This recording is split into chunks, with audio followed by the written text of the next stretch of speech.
मीनू जी, मैं आज एक दृश्य देख रहा था, कल रात का दृश्य था वो। वाइब्रेंट गुजरात जी समिट जो है वो गांधीनगर में हो रहा है ना? वो जितने भी सब तुर्रम खां खैर सब जो बड़े खां साहब आए हुए हैं, वो सब वहीं हैं, बड़ी-बड़ी आलीशान होटलों में सब रुके हुए हैं, सबका वहीं है। अहमदाबाद के एसजी हाईवे पे एक पकवान 4 रास्ता करके एक छोटा-सा एक वो जंक्शन पड़ता है, वहाँ के फुटपाथ पे गरीब लोग जो है इस ठंड में भी कंबल ओढ़ के या अपने बच्चों को पालने में डाल के सो जाते ताकि सुबह उठ के काम पे जा सके। कॉरपोरेशन के अफसर लोग हैं, उस गरीब परिवारों को, छोटे बच्चे को, उनके पालने को लेकर कल उनकी उस वो पकड़ने वाली गाड़ी में डालकर जा रहे थे। मैंने बहुत लंबे अरसे के बाद कल देखा अहमदाबाद में आम आदमी में वो हिम्मत जाग उठी कि वो कॉरपोरेशन के अफसरों से लड़ उठे। उन्होंने उन्होंने वो पालना और वो बच्चे और उस परिवार के लिए जो है वो लड़ाई की। अफसर मतलब वरना अब तो ये तो हमारे यहाँ तो मुझे लगता है कि शायद खून रहा ही नहीं है, सब पानी हो चुका है।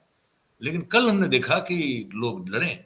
तो इस स्थिति में जबकि इसको मैं इसलिए इससे जोड़ रहा हूँ कि अगर हम सही में ये जो व्हाट्सएप यूनिवर्सिटी में भाई भले पढ़े हो, लेकिन फिर भी अगर वो पढ़े हैं कि वो बहुत बड़े जो हैं सबसे खतरनाक हिंदू हैं, सबसे मजबूत और सबसे चुस्त हिंदू हैं या सनातनी हैं, और अगर हिंदू खतरे में है तो यहाँ तो शंकराचार्य जो सबसे ऊपर की हाईएस्ट ऑफिस है इस धर्म की, वो और उनकी गरिमा खतरे में आ गई।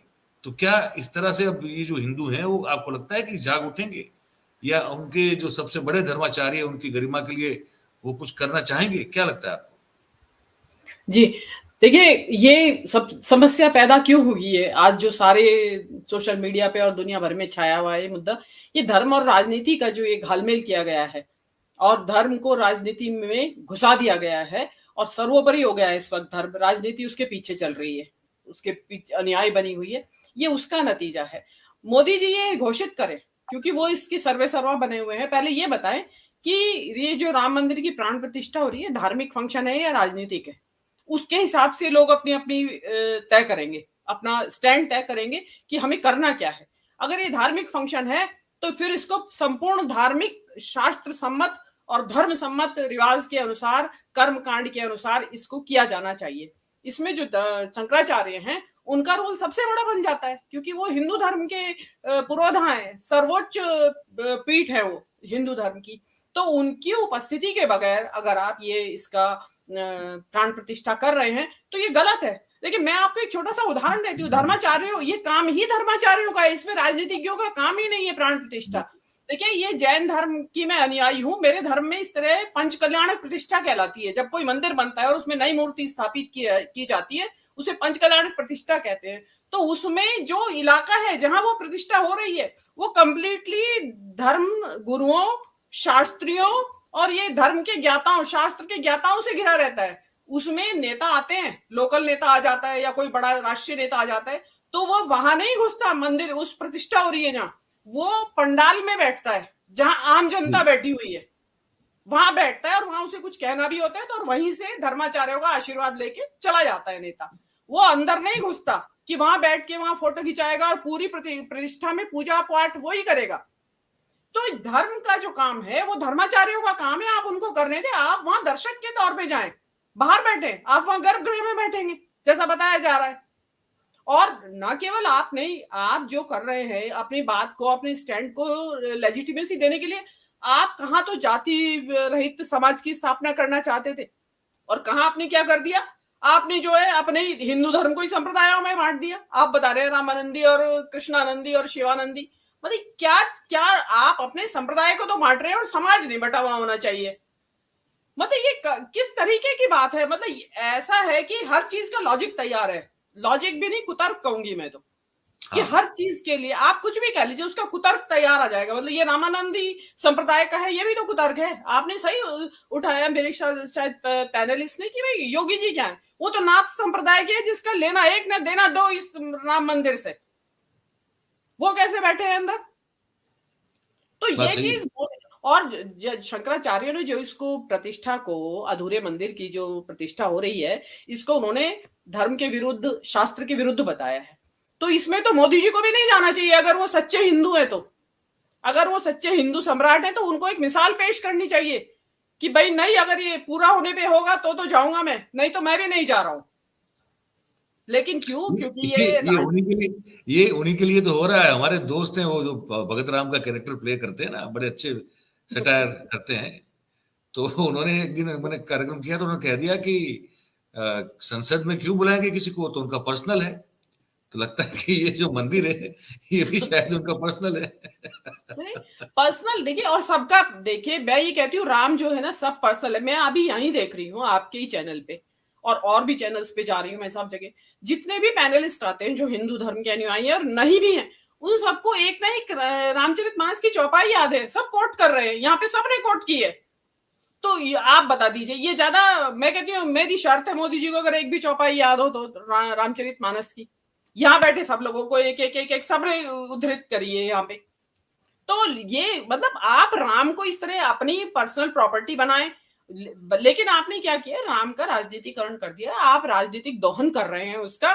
और मैं शंकराचार्यों ने अगर ये आवाज उठाई है तो वो ये बिल्कुल सही आवाज उठाई है। और इसमें अब हिंदू समाज को आत्मनिरीक्षण करना है, आत्मचिंतन करे, चिंतन मनन करे कि जो ये हो रहा है धर्म के नाम पे ड्रामा, इसको, इसमें हमें कितना सहभागी बनना है। और अगर देखिए, मैं ये नहीं कह रही हूँ कि मैं किस इन चीजों के समर्थन में हूँ या विरोध में हूँ, लेकिन अगर आप मान रहे हैं इसको कि ये धर्म विरुद्ध काम हो रहा है, तो जो हिंदू समाज है उसको सामने आना चाहिए और अपना प्रतिरोध दर्ज करे। जो जो चावल अक्षत देने वाले लोग उनके घर आ रहे हैं, जो इनविटेशन देने, उनसे सवाल पूछे कि भाई ये राजनीति हो रही है या धर्म हो रहा है, और कौन से संप्रदाय का भी, हम तो फला संप्रदाय के आए कि नहीं आए आपके राम मंदिर के उसमें। तो ये चीज जो है ये एक बड़ा बड़ा गलत ये हो रहा है, और इतनी ज्यादा विवाद में पड़ गया है ये चीज। एक विवाद नहीं पड़ रहा है इसमें, एक ये भी विवाद आ रहा है कि भाई ओरिजिनल मूर्ति कहाँ है रामलला की, जिस जिस रामलला विराजमान ने मुकदमा लड़ा, वो रामलला विराजमान कहाँ है इस वक्त, जो इसमें पार्टी थे मुकदमे में, उनकी मूर्ति की होनी चाहिए प्रतिष्ठा। तो वहां भाई उनको वेदी में बैठाया जाना है, जो वेदी की प्रतिष्ठा होगी वहां पे, लेकिन वो नहीं है, मंदिर अधूरा है।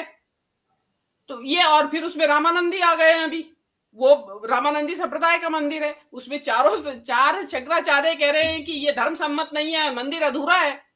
तो एक उसमें विवाद है, सैकड़ों विवाद है, इतने विवादित स्थल ये इन्होंने, मेरे ख्याल अयोध्या पहले विवादित नहीं थी, अब ज्यादा विवादित हो गई है, कितने सारे विवाद तो यहीं बैठे गिना दिए लोगों ने। तो ये चीज जी, इसको देखना चाहिए हिंदू समाज के लिए, एक वो सोचने का विषय है, वो चिंतन करें इस बात पे कि ये हो रहा है तो इसका समर्थन करें या विरोध करें। जी मीनू जी, आपने कहा, मैं आपके साथ ये भी शेयर करना, मतलब पूछना भी चाहता था, जैन धर्माचार्य भी जो हैं बड़े खुश नहीं हैं इस सरकार से।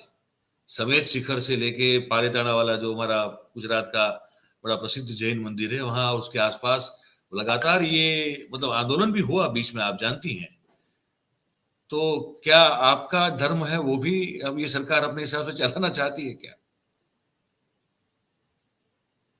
आपका माइक का म्यूट कर दीजिए।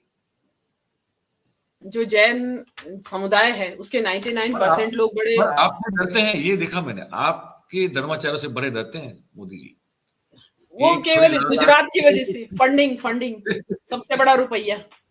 तो अडानी जैन है, अंबानी के घर में जैन बहू है, बड़े बेटे की बहू जैन है वो, श्लोका। तो ये देखिए, गृह मंत्री जी भी जैन है जी, मीनू जी, गृह मंत्री जी भी जैन है। नहीं, वो वैष्णव है। कहा जाता है, लेकिन वैष्णव बताया जा रहा है, वो वैष्णव बताया जा रहा है। लेकिन ये भी कहा जा रहा है कि उन्होंने जानबूझ के किया हुआ है डिक्लेयर, अदरवाइज वो डीप इनसाइड नहीं, वो पुरखों से वैष्णव है वो, मानसा के, लेकिन हमने भी यही नगर से छुआ करते थे। जी हाँ जी हाँ जी हाँ जी हाँ जी। तो देखिए, जैन लोग, आपने मेरे से जैन लोगों के बारे में पूछा, जैन लोग तो 99% बड़े पूरे मतलब हिंदुओं से भी ज्यादा भगवा हुए पड़े हैं, और अभी तक भी पड़े हुए थे। लेकिन जो ये समय शिखर का मामला उठा, आपके गुजरात में गिरनार का मामला उठा, गिरनार जो है मोदी जी के रहते हुए भी जैनों की, हाँ जी, गिरनार पर्वत बहुत पवित्र स्थल माना जाता है, वो मोदी जी, और पालीताना विशुद्ध रूप से जैन तीर्थ है जी, उसमें भी दिक्कत है, वहां भी मोदी जी के रहते हुए वो जैनों के हाथ से निकल गए। तो एक थोड़ा सा जो जैनों के अंदर जागृति आई है कि ये तो हमें नाश करने पे तुले हुए हैं। हम लोग कहीं हमारे जैसे लोग उनको काफी जागृत करते थे कि भाई तुम्हारे जैन धर्म के जो अपने जो महावीर हैं उनको भी विष्णु का अवतार घोषित करने की तैयारी है, जाग जाओ और तुम्हारा भी नंबर आएगा। तो हमको तो वो सबसे ज्यादा देशद्रोही बताते थे, हमारे ही जैन बंधु। लेकिन अब उनको लग रहा है कि आप थोड़ा सही कह रहे थे भाई, ये तो हमारे अगेंस्ट जा रहे हैं। मैंने कहा अभी और होगा। उनको बड़ी निराशा, सबसे ज्यादा निराशा ये है कि गिरनार और पालीताना में जहां मोदी जी की से है, जो वो कह देते उससे अलग नहीं होता। उन्होंने वहां मोदी जी ने जैनों का पक्ष नहीं लिया, तो उनको लगा हमारा तो दोहन हो गया, पैसा देने के लिए हमें, बाकी हमारा कोई अधिकार है नहीं। तो इस बार बात चल रही है कि इस बार चुनाव में मोदी जी को वोट नहीं देंगे जैन समाज के लोग। अब ये कहां तक सिद्ध होगा वो तो अभी रिजल्ट में बताएंगे। एक जो आपने महाराज की बात की थी, वो महिला को, लड़की को कपड़ा से ढक के दे रहे हैं। देखिए ये जो, जहां तक मेरी समझ है, पता नहीं मैं गलत हूँ या सही हूँ, ये शंकराचार्य ब्रह्मचारी होते हैं शायद, और बाल ब्रह्मचारी होते हैं। ये शंकराचार्य नहीं, वो रामभद्राचार्य की बात कर रहा हूँ मैं। ये जो ये भी देखिए, साधु तो ब्रह्मचारी होता है ना, जो ये गृह त्यागी सन्यासी है वो ब्रह्मचारी का ही तो। जो जिसने सन्यास लिया हो वो ब्रह्मचारी होना जरूरी है। तो ये भी और सन्यासी हमारे है यहाँ ना। ऐसा नहीं है, हमारे यहाँ ऐसा नहीं है, साधु कोई भी बन सकता है हमारे यहाँ। अच्छा, नहीं चलिए, ये तो भगवा है ना, ये भगवा पहने बैठा है तो ब्रह्मचारी है या ये गृहस्थ है? ये होना तो चाहिए ये ब्रह्मचारी, पर है कि नहीं पता नहीं। तो अगर वो ब्रह्मचारी है तो वो स्त्री से कपड़ा ढक के, मतलब आप कुछ भी इमेजिन कर सकते हैं क्या किया होगा उसने अंदर। आप इमेजिन कर सकते हैं, क्या कर सकते हैं। और गलती महिलाओं की, वो इसको भी धर्म का हिस्सा मानती है कि ये हमने भगवान की सेवा कर दी महाराज जी के जरिए। तो ये अंधभक्ति है और अंधविश्वास है और धर्म का विकृत स्वरूप है। ये, इसका विरोध किया जाना चाहिए और हिंदू समाज भी करे और अन्य लोग भी करें, इसमें कोई गलती नहीं है। वो किसी भी धर्म का अगर साधु इस तरह करता है तो अपने पथ से विचलित होता है, तो समाज का कर्तव्य है उसको सही रास्ते पे लाए या हटाए उसे उसके पद से। जी।